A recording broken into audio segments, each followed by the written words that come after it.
భారతదేశంలో బ్యాంకుల సంక్షోభం అనేది ప్రజలకు అలవాటైపోయిందా?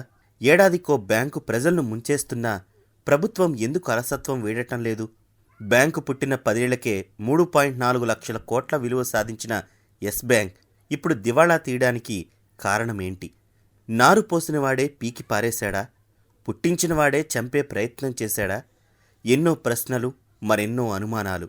యెస్ బ్యాంక్ దివాళాకు అసలు కారణమేంటి? దేశంలో ప్రభుత్వ బ్యాంకింగ్ వ్యవస్థ వినియోగదారులకు సరైన సేవలు అందించలేకపోతున్నాయనే కారణంతో ప్రైవేటు బ్యాంకులకు బార్లా తెరిచింది. ఈ నేపథ్యంలో ఎన్నో ప్రైవేటు బ్యాంకులు దేశంలో పుట్టుకుని వచ్చాయి.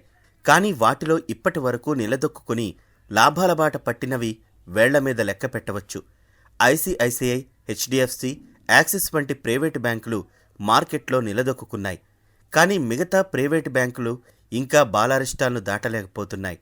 2004లో బ్యాంకింగ్ సంక్షోభం అంటే గ్లోబల్ ట్రస్ట్ బ్యాంకు దివాళా అందరికీ ఒక చేదు జ్ఞాపకం. అప్పుడే ప్రభుత్వం ఒక తప్పు చేసింది. నిండా మునిగిన బ్యాంకును ప్రభుత్వ రంగంలోని ఓబీసీలో విలీనం చేసింది. అదే సమయంలో ఒక కొత్త ప్రైవేటు బ్యాంకు దేశంలో ప్రారంభమైంది. అదే యెస్ బ్యాంక్.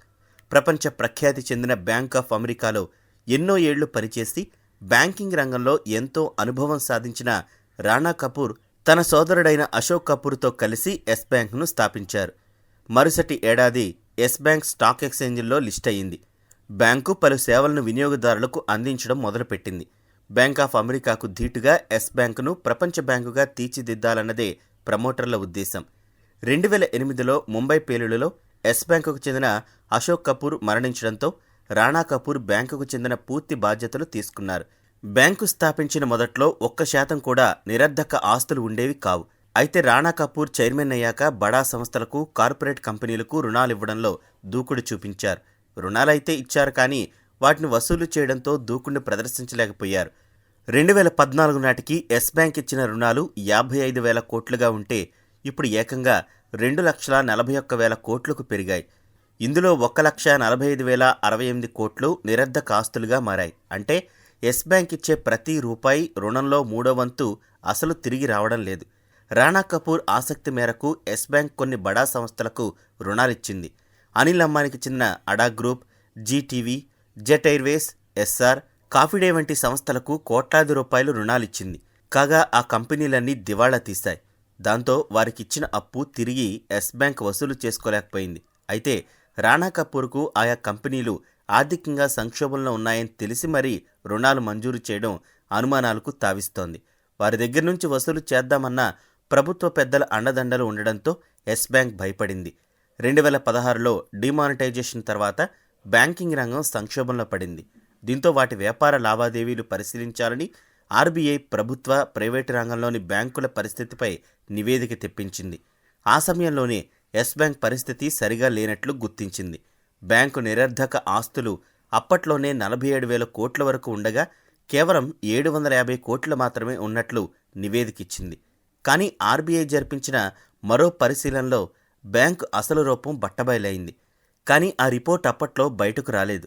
దీనికి కేంద్రంలోని ప్రభుత్వ పెద్దలే కారణమని ఆరోపణలు వినిపిస్తున్నాయి. ఇక రాణా కపూర్ పన్నిన మరో పన్నాగం కూడా ఈడీ దర్యాప్తులో బయటకొచ్చింది. చాలామంది బడా వ్యాపారవేత్తలకు సరైన పత్రాలు లేకుండానే రుణాలు మంజూరు చేయించారు.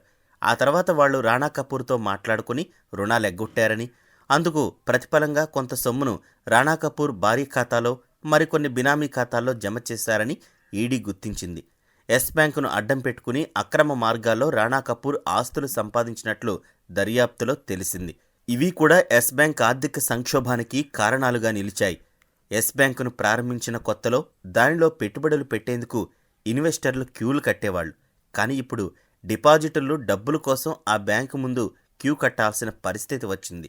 యెస్ బ్యాంక్ పుట్టిన ఏడాదిలో గ్లోబల్ ట్రస్ట్ బ్యాంక్ ఏ పరిస్థితిలో ఉందో సరిగ్గా 16 ఏళ్ల తర్వాత యెస్ బ్యాంక్ అదే పరిస్థితికి చేరుకుంది. దీనికి ప్రమోటర్లే కారణమని చెప్పక తప్పదు. ఆర్థిక క్రమశిక్షణ పాటించకుండా ఇష్టానుసారం రుణాలు ఇవ్వడం, వాటిని తిరిగి వసూలు చేసుకోవడానికి మాత్రం వెనుకాడటం యెస్ బ్యాంకును నిండా ముంచాయి. 2016 నుంచే యెస్ బ్యాంక్ ఆర్థికంగా పతనం కావడం ప్రారంభమైంది. దీంతో ఆ బ్యాంకు వాటాలను పలువురికి అమ్మాలనే ప్రయత్నాలు జరిగాయి. మైక్రోసాఫ్ట్, బ్యాంక్ ఆఫ్ అమెరికా వంటి అంతర్జాతీయ సంస్థలు మొదలుకొని పేటీఎం వంటి భారతీయ సంస్థలను కూడా సంప్రదించారు. 2018లో రాణా కపూర్ తిరిగి బ్యాంకు చైర్మన్గా బాధ్యతలు చేపట్టిన తర్వాత ఈ వాటాల అమ్మకంపైనే దృష్టి పెట్టారు. కాగా రుణాల విషయంలో రాణా కపూర్పై ఆర్బీఐ ఆంక్షలు పెట్టింది. అదే సమయంలో పేటీఎం సంస్థ తాము యెస్ బ్యాంక్ పట్ల ఆసక్తిగా లేమని ప్రకటించింది. దీంతో యెస్ బ్యాంక్ ఆర్థిక స్థితి బయటకు వస్తే షేర్లు పతనమవుతాయని భావించిన రాణా కపూర్ తన వాటా షేర్లను అమ్మేసుకున్నారు. 2019 నవంబర్లో కంపెనీ నుంచి బయటకు వెళ్లే సమయానికి అతడి వద్ద కేవలం 900 షేర్లు మాత్రమే ఉన్నాయి. వాటి విలువ 65,000 రూపాయలు. అంతే. కంపెనీని దివాళా తీయించి డిపాజిటర్ల సొమ్ముకు రెక్కలు వచ్చేలా చేసిన రాణా కపూర్ మాత్రం సేఫ్ సైడ్లో ఉండిపోయాడు. ఇప్పుడు ఈ నష్టాలను ప్రభుత్వ రంగ సంస్థలపై వేయాలని కేంద్రం ప్రతిపాదించడం విమర్శల పాలవుతోంది. నష్టాల్లో ఉండే ప్రభుత్వ కంపెనీలను ఆదుకోకుండా ప్రైవేటు పరం చేస్తున్న కేంద్రం మరి నష్టాల్లో ఉన్న ప్రైవేటు బ్యాంకులను ప్రభుత్వ బ్యాంకుల్లో కలిపేయడం ఏం పాలసీ అని పలువురు ప్రశ్నిస్తున్నారు. ఇలాంటి అనాలోచిత నిర్ణయాలు, ఆర్థిక రంగాన్ని సంక్షోభంలో నెట్టే నిర్ణయాలు తీసుకుని మోడీ ప్రభుత్వం మరింత రుణభారాన్ని ప్రజలపై నెట్టింది. కర్ణుడు చావుకు 1000 కారణాలన్నట్లు కంపెనీని వ్యవస్థాపించిన వాడే ఇష్టానుసారం రుణాలివ్వడం, అక్రమాస్తులు కూడబెట్టడం వల్ల యెస్ బ్యాంక్ పతనమయ్యిందా? ఎప్పటికప్పుడు పర్యవేక్షించాల్సిన ఆర్బీఐ తన నిర్లక్ష్యంతో యెస్ బ్యాంక్ పతనానికి కారణమయ్యిందా? లేదా బడా కార్పొరేట్ల నుంచి రుణాలు వసూలుకు కేంద్రం సహకరించకపోవడం వల్ల బ్యాంకులు దివాళా తీస్తున్నాయా అన్నది తెలియాల్సి ఉంది.